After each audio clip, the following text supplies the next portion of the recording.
I'm just going to show you the key, to be honest, and just highlight a few things because I don't have the time to go over the whole thing. Okay. So, and this is going to be what you see on my scanned copy.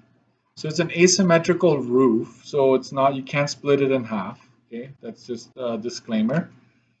So it's asking us to calculate B, right? That's this angle right here. And I use the big triangle. I don't, quite often you can just eliminate the height from it. Just focus on the big triangle. And so if you do so, you have a pair, right? So 18 feet across 25. The 14 that's up here will allow you to solve for angle B. So that's one way of doing it. If you use this right triangle in here, you're looking up, right? If you use this right triangle, because some students will say, hey, there's a 90. I have a pair here. I can just use the 6 to come up with B. That's fine. You're going to get a slightly different answer. It's not wrong. Okay, but that's what you get. So this is 19.19. And to solve for angle A, which is the whole thing up here, okay, I just subtract these two angles from 180 to give me A, right? So that's how I did that. Now that you know more, you technically have all three angles inside the big triangle. You also are able to get all three angles inside the small one if you wanted to. So let's go and classify. Okay. So this one, when you cut the left side, I'm left with 90, 19.19, and this turns out to be 70.81. Right? And so yes, you could have used Pythagorean theorem to solve for the base here, but it's not needed. Because of this 90-degree angle, it's a right, and because all angles are different, it's a scalene. All sides will be different. The right side is the same thing. It's a right scalene. And the big one, the whole roof, there's a 135, so it's an obtuse scalene. Okay, so now you've classified all of them. And there's a note, knowing all angles allows you to classify without finding the side lengths. I don't know if you want to write that down, or that's probably, I've been mentioning this quite some time, right? And so there we go. All right, let's keep going. Let's go to page 20.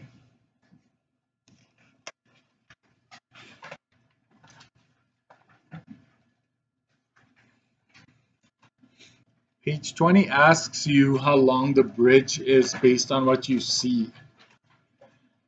And right, you see a bunch of markings, but first and foremost, you see that this is 11.3 and the height here is 8 feet based on that information outside here. So given that you have those two sides, this is a 90 here, right? You can tell there's a 90. We can use the Pythagorean theorem to figure out the third side. And so that is just the length of one stretch here, one stretch. And we're told that all of these stretches have the same length. So we just count 1, 2, 3, 4, 5, 6. So we take 6 sections and multiply it by the answer we got here. And that gives us 47.88 feet. Okay. So that's how you find the length of that bridge. Looking at the markings, doing some calculations, and then moving on. And I'm not going to do the classifying part. That I will just let you look at the answer key. Maybe I'll just show you if you did it. You can just quickly here figure that out. ABC's acute isosceles and ABD's right scalene. Very slightly off, but it's not quite 8. So there we go.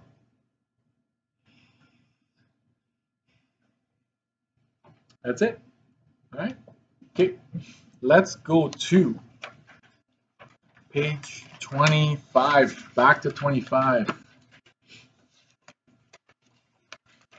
Quadrilaterals.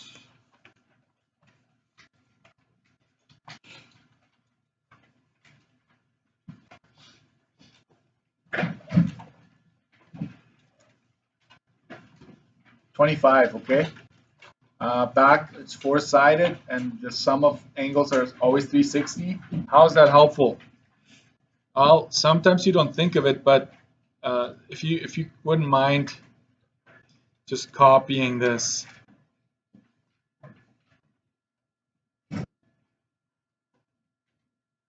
That is a four-sided. That's a quadrilateral as well. It's not one that we will have a name for, but it is one. So if I told you that this is 80, try to copy it as best as you can on page 25.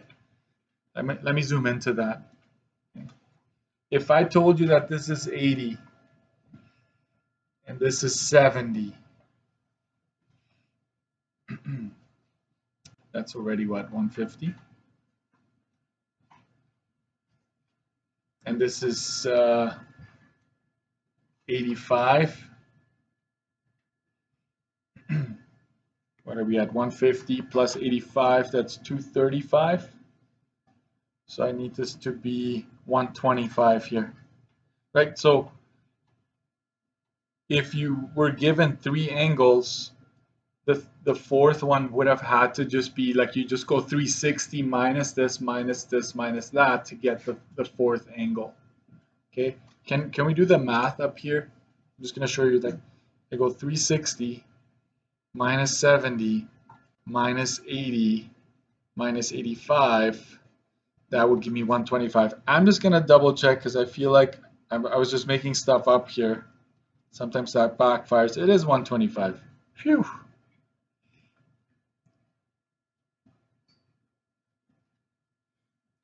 So you can use the same thing that you used to do for a triangle. You can also do that for quadrilaterals. Okay. I knew that already. Okay. Well, sometimes you forget. So if you have, I'm going to tell you this, what you need. If you want to do it exactly the way I'm going to show you the properties, because I'm going to like add color to my properties here. You should already have this part here figured out. Okay? And I'm going to use an orange highlighter, so one color, a green one, and a pink one. So three colors. I'm going to have three different colors for some of the things that I'm going to highlight. And I'm also going to have a red and a blue pen. So you need to dig in deep into your stash, right, to see what you have. So basically, three different color highlighters, two different color pens or pencil, like coloring pencils, whatever you have, will do the trick. If you don't care, it's going to be harder for you to see when you study. I'm telling you already. Okay? All right.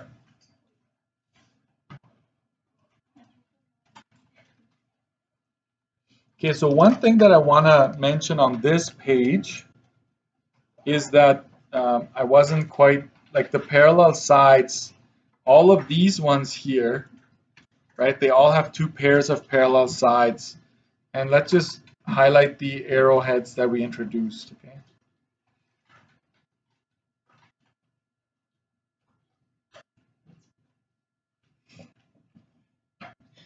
You would never have thought that in high school you're still highlighting, right? I don't know. Any other courses highlight? Some highlight, depending on what you're taking, right?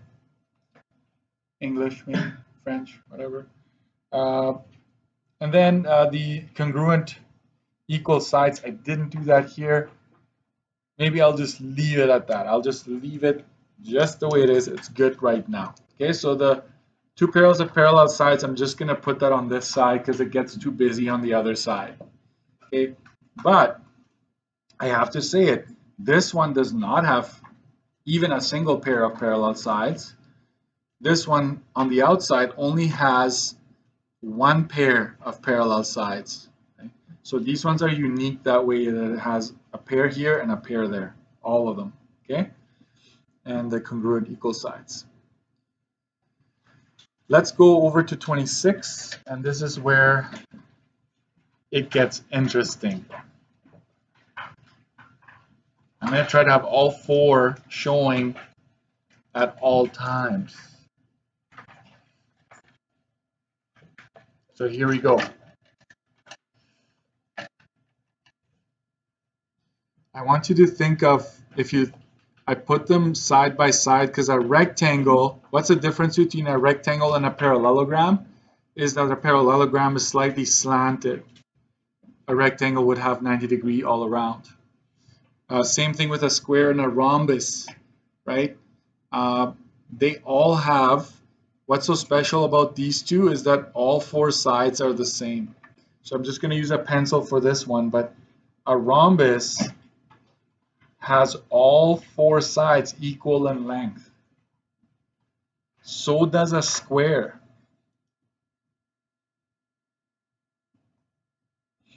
So does a square. So that's kind of interesting. And with a rectangle and parallelogram, it's that these two are the same in length, and so are the widths, right? You go over to the parallelogram and do the same. You put one line here, one line there, saying that these measure the same, and the sides do so as well.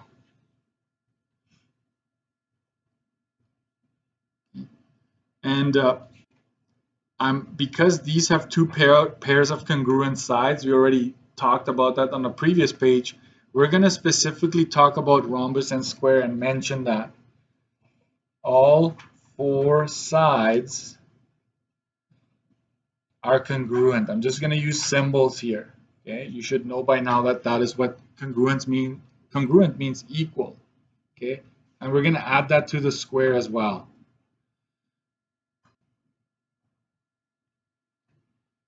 Try your best to follow along here, right? Because I'm going to add a lot of information here.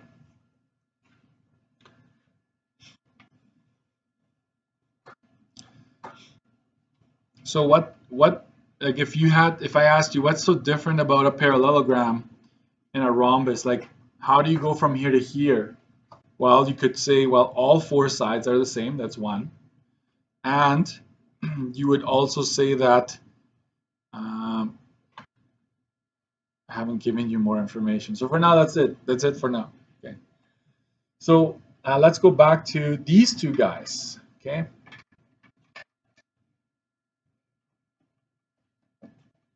Yeah, I'm going to go with those two.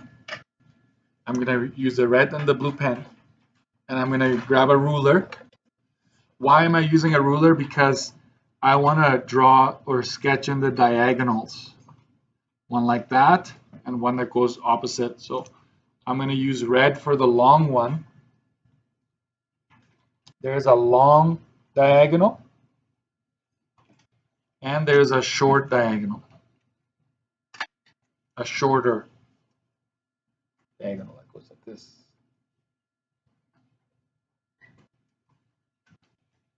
If you don't have colors, make one solid and make one dashed. I don't know.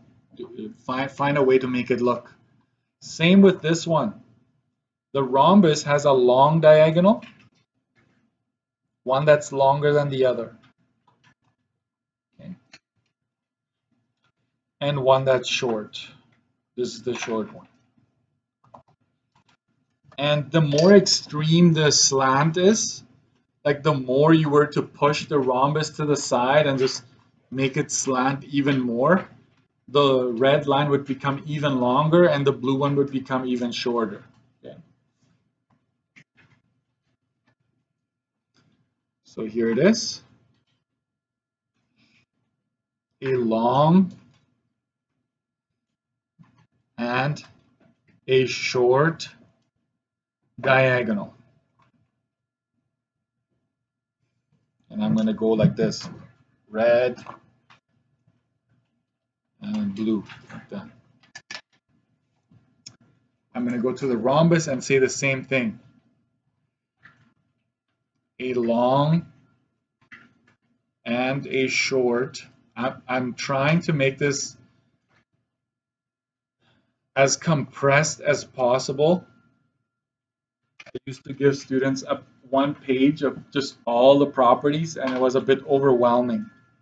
Okay, so a long and a short diagonal.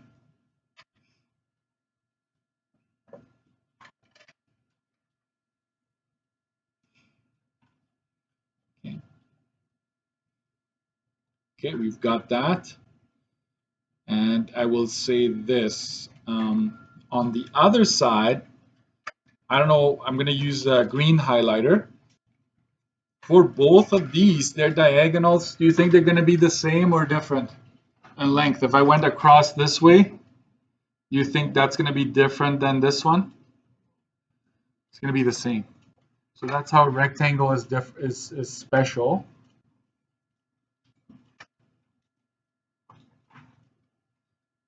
And I'm going to go to my square and do the same thing. Because a square also has diagonals that are congruent.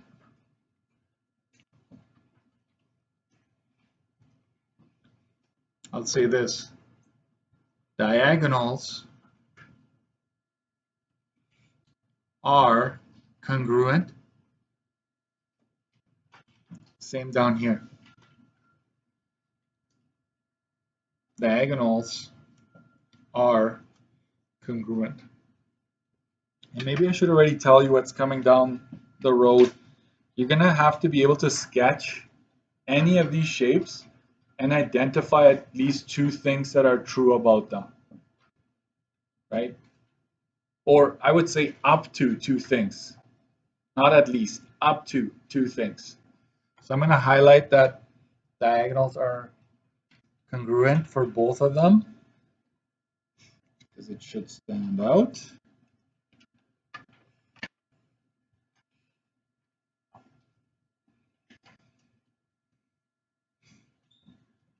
And if you have, I'm going to use pink for this one, whatever color you have. A rectangle, I think this will be no surprise to anyone, but has 4 right angles on every corner, and so does a square. And I'm actually going to mention that here. 4 right angles, just like that. And I'm going down to the square, adding that as well. 4 right angles.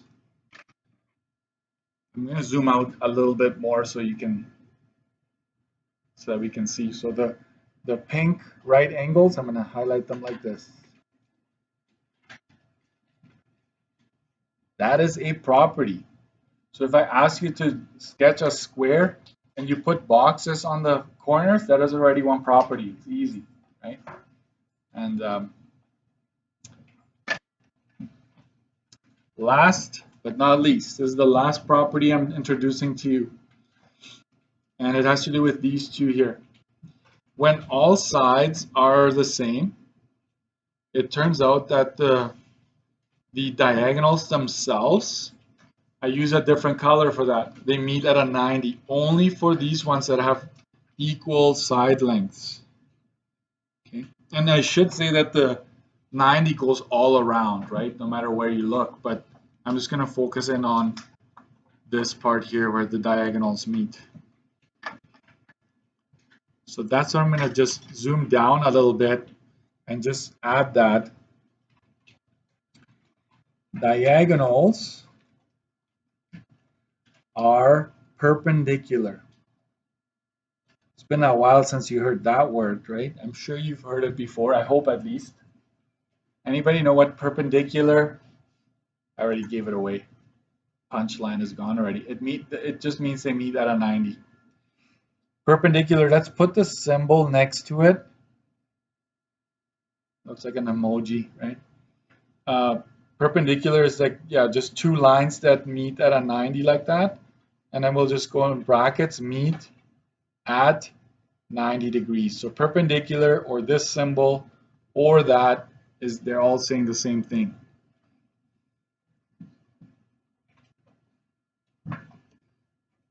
And for the square, I'm just going to go straight to symbol only, right? So diagonals meet at a 90. Diagonals meet at a 90 here. So look at how color-coded this thing is.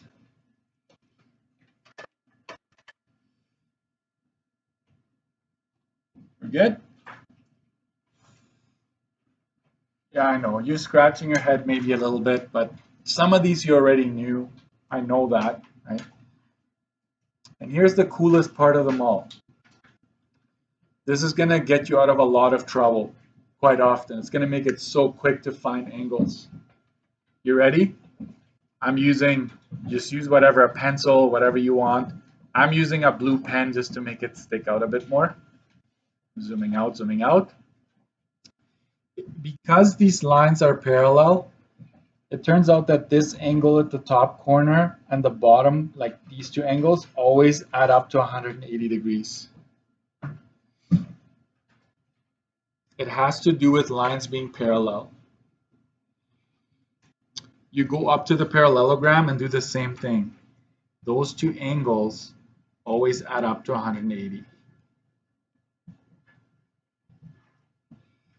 And by the way, it's on either side, okay? But I think it's too much if we do it everywhere.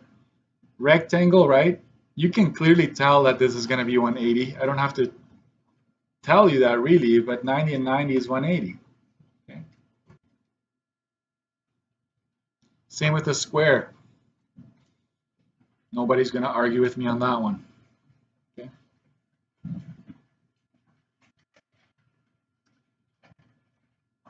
And we're almost done. Okay? I wanted to make sure we did the whole thing, and now we're going to add the fact. If you go to 25, I'm just going to now highlight this fact here. Diagonals bisect each other. They cut each other in half. Okay? So how do you use markings for that? And this is how you do it.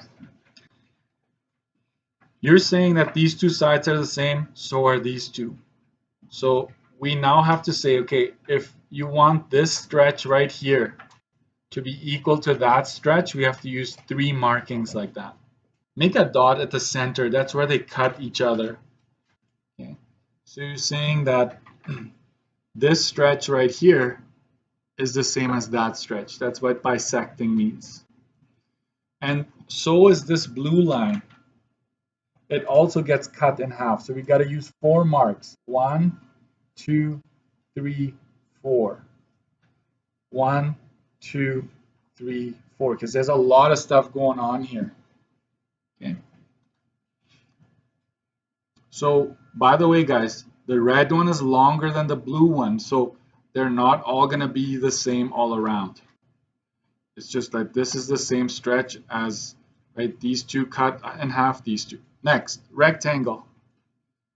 Since the diagonals are the same, in this case, every chunk here is going to be the same. So we already used 1, we used 2, so we're just going to go ahead and go 1, 2, 3, 1, 2, 3, and so is this one, 1, 2, 3, 1, 2, 3. In this case, you can go ahead and use the 3 all around, because all of those segments that have been cut, they're all going to be the same. Now to the bottom here, let's start with a square. All sides are the same. 1 has been used already. So 2, 2, 2, and 2. Let's make a dot at the center. I like to depict that it's cutting right there. Go to the rhombus, make a dot at the center. All sides are also the same on the outside, so I can't use 1. I have to use 2. 1, 2 here, and 1, 2 there. And the blue is different, right? The blue is shorter. So 1, 2, 3, 1, 2, 3. So it's really going to come down to detail when it comes to putting like telling me the different, how one is longer than the other or the measurements themselves. I'm almost done. We're going to do trapezoids and kites, and then we're done. And then I will just show you how to sketch. I need you to practice for tomorrow. Let's go to 27. Remember, this is all recorded. If you miss anything, it's going to be online. It's free.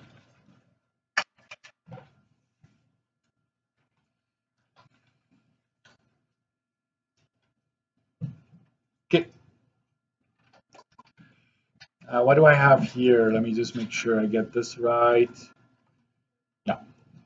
So not much to be said.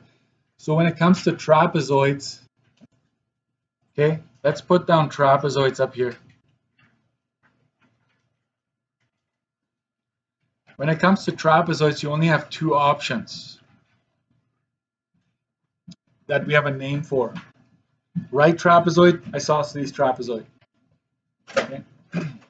For the right trapezoid, it's as if one side was cut off here on this end. So you have a 90 there, a 90 there, hence the name right trapezoid. And you have this side is parallel to that side. But they're not the same, right? Not a single side on this thing is the same as any other side, right? I mean, it could have been done, but by definition, not, okay? You still have the 180 property. You're like, duh, it's 1990. I knew that already. But it doesn't matter on which side. It doesn't matter how you approach it. It's going to be 180. So if you know, if this is, let's say, 60 down here, you're like, oh, 60. Okay, then this has to be 120.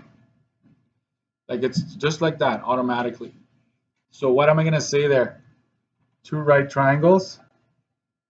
Sorry, right angles. And one pair of parallel sides. I'm using a lot of notation, right? Just symbols to make it a lot smoother. That's it for a right trapezoid. There's not much else you can say. Isosceles trapezoid. The name isosceles should tell you something. It basically is an isosceles triangle that has been chopped off, right? The top has been removed. It's called truncated in math, by the way. So we know that this diagonal and this diagonal here are congruent. Okay? Diagonals are congruent. Do they bisect each other? True or false?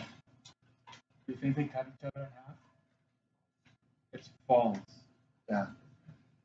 Don't bisect. I need to make sure you understand.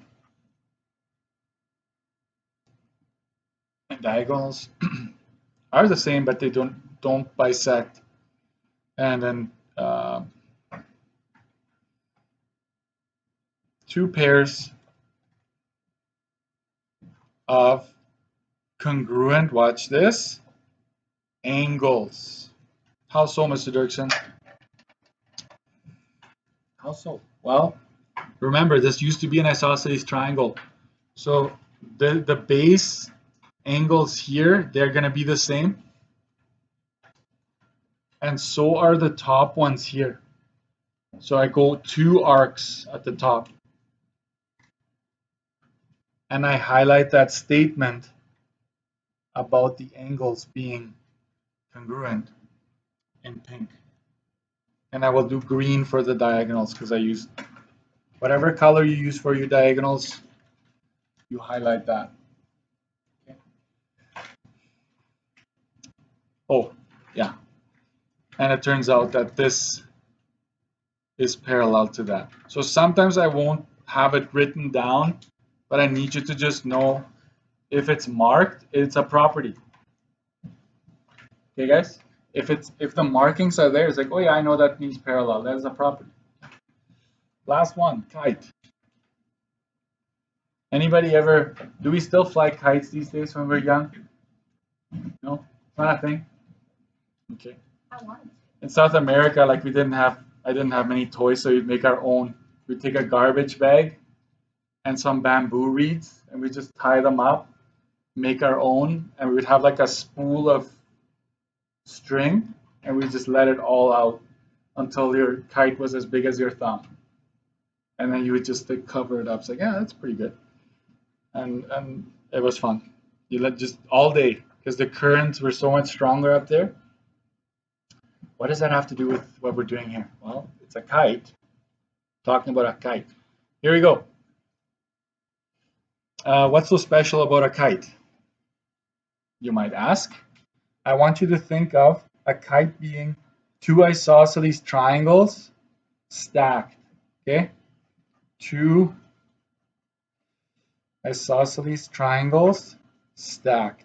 But I never want you to use that as an explanation. I just want you to think of it as two isosceles triangles that are stacked. Okay? Okay, property number one is that these two sides here, remember it's an isosceles triangle. So these two sides are the same, so are these two. So we're going to write that down. Two pairs of congruent sides. That's one property. Another one, diagonals are, what does that mean? Perpendicular. They meet at a 90. Do you need to write that down? If you need to write it down, do it. I'm going to use orange for that one. Orange, you're glad it's Thursday. Ha ha ha. Anyways, there we go. That's my 90 right there. So those two diagonals meet at a 90. I will say that the short diagonal is bisected.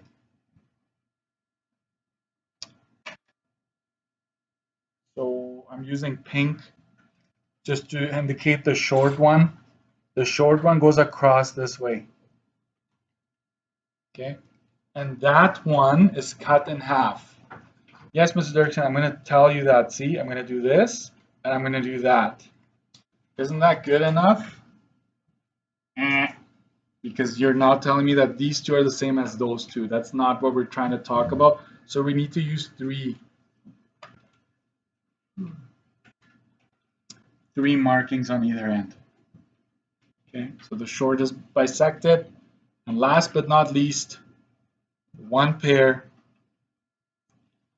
of congruent angles. And I'm going to use green for that one.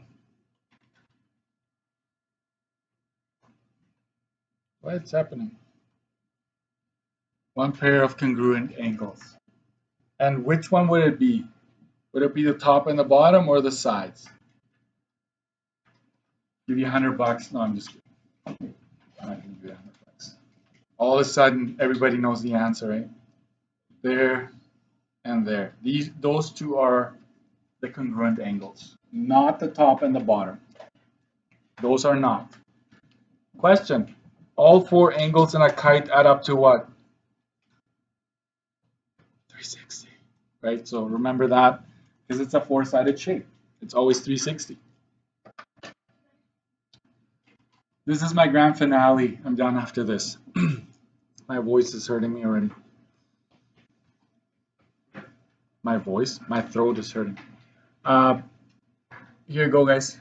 Let's go to 26. This is actually not too bad, but I need you to practice. This is not just going to come to you magically. You're going to have to practice, all right? Everybody's paying attention? Sketching quadrilaterals. Easy marks, I would call this. Make sure you clearly indicate the properties, state or use markings. You can state it in words or you can use markings. I like markings. Sketch the following clearly. Identify 2 properties. Watch this. Make 3 versions of each. What? So let's say, hey, draw a kite. Let's make 3 kites already. 1, 2, 3. So you should at least identify the shape already. It's like that's what a kite looks like. It's not a diamond, it's a kite. Some of you are seeing diamonds. So let's say the first one. You do this. Well, one property Mr. Dirksen told me is that these 2 sides are the same, and so are those 2. 1 mark, 1 out of 2. You need 1 more. Well, I'm going to have it on my cheat sheet maybe, or just remember that this diagonal and that diagonal, they meet at a 90. You're done. You got 2 out of 2 marks there. Or, let's do this one more time.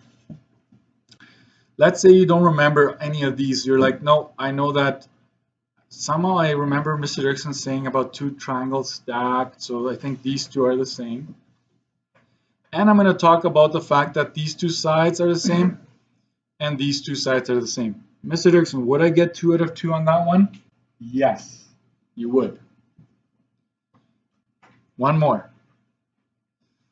Let's say I want to talk about the fact that if the 2 diagonals were there, I don't like this one too much. It looks like a diamond. It should be a bit longer on the bottom, but whatever. I will say that this, like the shorter diagonal, cuts in half. Mr. Dirksen, you told me not to use just 1 mark.